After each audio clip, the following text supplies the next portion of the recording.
जय श्री महाकाल। मृत्यु सत्य है और शरीर नश्वर है। यह जानते हुए भी अपनों के जाने का हम सभी को बेहद दुख होता है।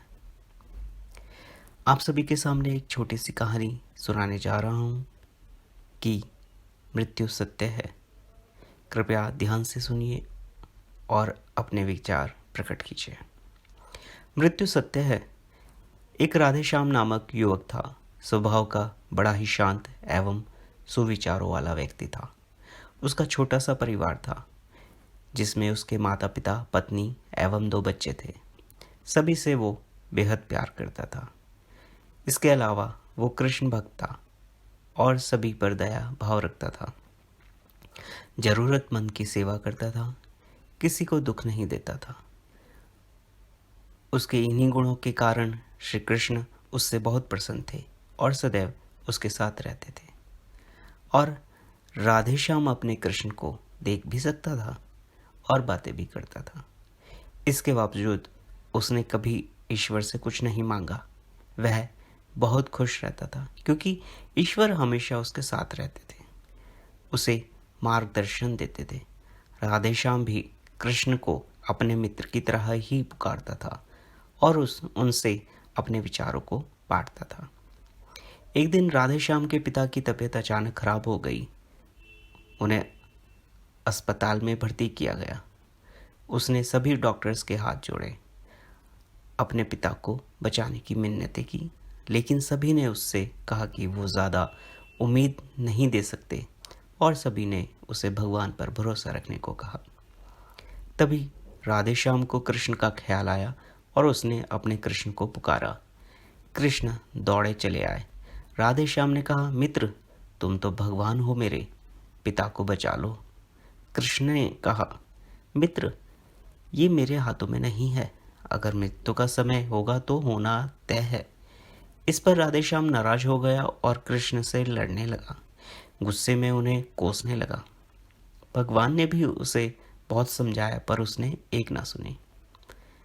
तब भगवान कृष्ण ने उससे कहा, मित्र, मैं तुम्हारी मदद कर सकता हूँ, लेकिन इसके लिए तुम्हें एक कार्य करना होगा। राधेश्याम ने तुरंत पूछा, कैसा कार्य?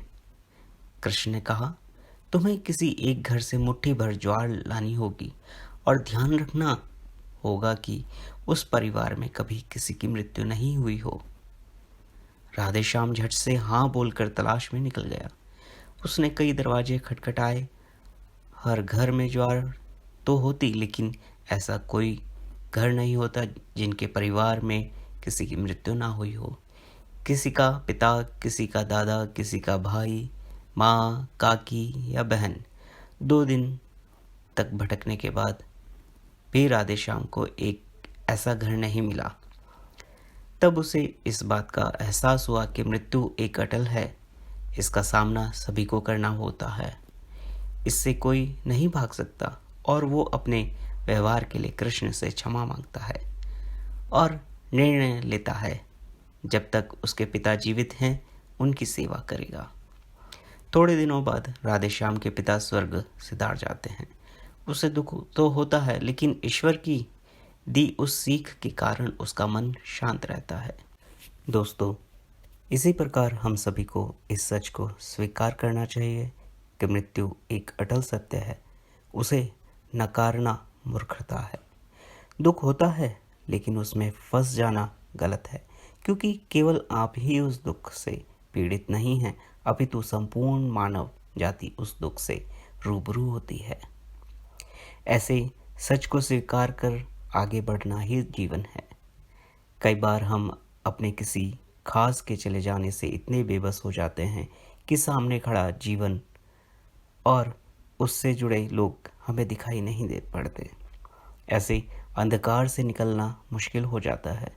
जो मनुष्य मृत्यु के सत्य को स्वीकार कर लेता है, उसका जीवन भार विहीन हो जाता है और उसे कभी कोई कष्ट नहीं होता। वो जीवन के हर क्षेत्र में आगे बढ़ता जाता है।